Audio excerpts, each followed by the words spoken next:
Assalomu alaykum azizlar. Men 5 oy oldin sizlarga bahor faslida zubtirimdan malham tayyorlashni o'rgatdim. Oson usulini.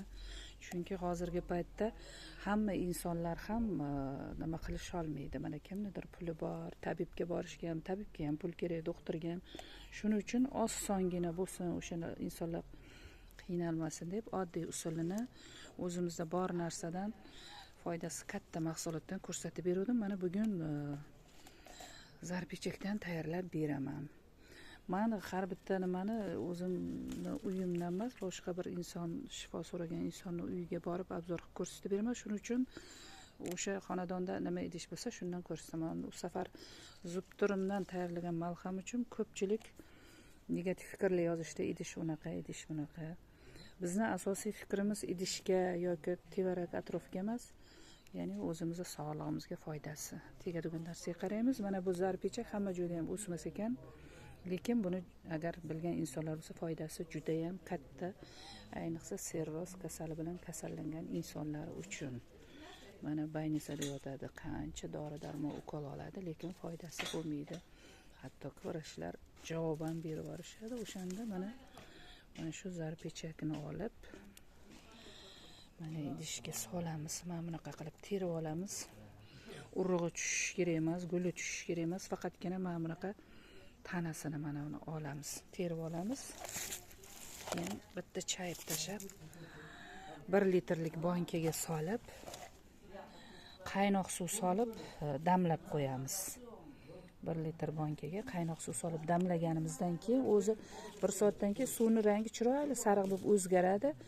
O'sha suvni o'rniga xohlagancha ichish kerak. Hatto qorinda suv bor, suv bo'lib shishib ketgan, sirroz kasaliga duchor bo'lib davolanmayotgan insonlar ham mana shundan butunlay tuzalib, shifo topib ketishadi.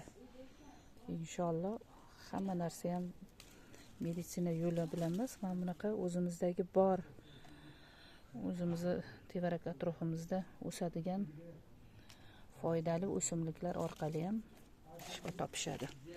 Lekin zarpichakning foydasi juda ham katta. Bundan og'ir formasi, sirrozning og'ir formasi ham shifo topib, tuzalib, oyoqqa turib ketishgan. Mana men sizlarga hozir buni ko'rsatib beraman. Mana bunaqa gulini olish kerak emas. Guli tushib qolsa, mana bunaqa nimasi tushsa taxir bo'ladi. Mana hali buni tozalayman. Mana guli yoki nimasi mevasi tushsa, unda juda taxir bo'ladi. Shuning uchun mana bunaqa gullarni terib tashab, faqatgina mana bunaqa tanasini o'zini damlash kerak. Hozir men sizlarga 1 litr bankaga bo'ladigan nimasini ko'rsatib beraman, miqdorini. Bu yerda mana gullari bor, hali men uni gulini tozalayman. Qayerda zarpichak ko'rsangiz, iloji bo'lsa olib qo'ying, soya joyda quritib. Shunaqa jigar kasalliklarida damlama qilib ichsangiz juda foydasi yaxshi. Jigarda o't qopni tozalab beradi. Mana bu yerda men hozir u safar ham ko'rib olib nima qilgan edim. Mana zarpichak, mana bu yerda ham bor. Mana nimasi guli yo'g'i, osonroqini mana. Bu ham yaxshi mana.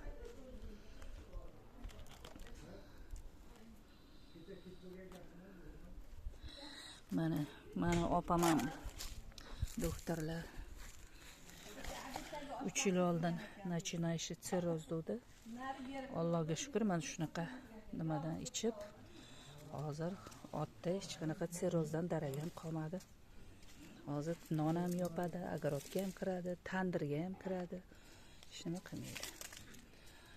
Mana o'shaning uchun hadeb katta pul sarflab, boshqa qilib nimaga yugurib yotishinglar shart emas.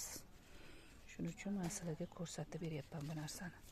Buni to'yguncha suvni o'rniga ichaverish kerak. Kuniga suvni o'rniga damlab qo'yib ichish kerak. Mana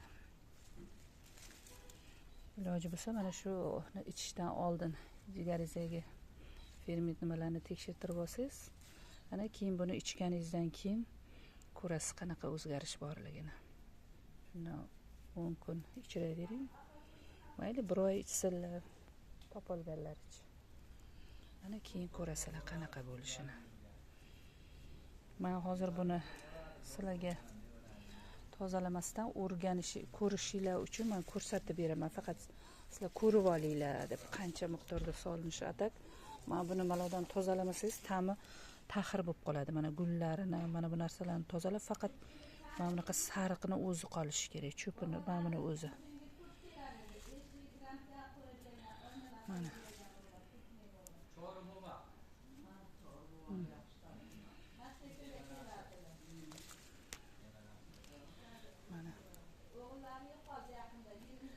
Buni bitta nimada chayib tashab, men endi chayishlarigacha ko'rsatib o'tirmayman. Uni o'zlaringiz chayib, tozalab, nimadan keyin solasizlar. Bankaga. Mana gullarini terib tashab, faqat cho'pini o'zini solasizlar. Mana shu. Iloji bo'lsa yana ozroq topsanglar bo'ladi. Mana shu 1 litrlik bankaga. Mana men sizlarga prosta tozalamasdan ko'rsatib beraman. Mana bunaqa 1 litrli bankaga solamiz. Mana hozir ustidan qaynoq suv. Men prosta u darajada montaj qiladigan darajada ko'rsata olmayman. Unaqa sharoitim yo'q. Sizlarga oddiy qilib ko'rsataman. Mana qaynagan suvimiz mana. Qaynagan suvdan buni solib, og'zini yopib qo'yamiz. Mana undan keyin rangi o'zgaradi, o'zi sarg'ish nimaga kiradi. Mana keyin to'ygancha olib ichadi. Sumkani endi sizlarga ko'rsatish uchun nima qildim, lekin suv to'lishi kerak. Mana buni tozalab solish kerak. Men sizlarga ko'rsatish uchun tozalab yotmadim. Mana bu narsalar qolmasligi kerak. Suv to'la bo'lishi kerak. Ana to'ldirib solib qo'yganlaringizdan keyin o'zi rangi o'zgaradi, chiroyli sariq tusga kiradi. Ana uni keyin kuniga suv o'rnida bir kunda ichib tugatishingiz kerak. Bir kunga. Ertasi kun yana tayyorlash kerak. Mana shuncha miqdorda solinadi.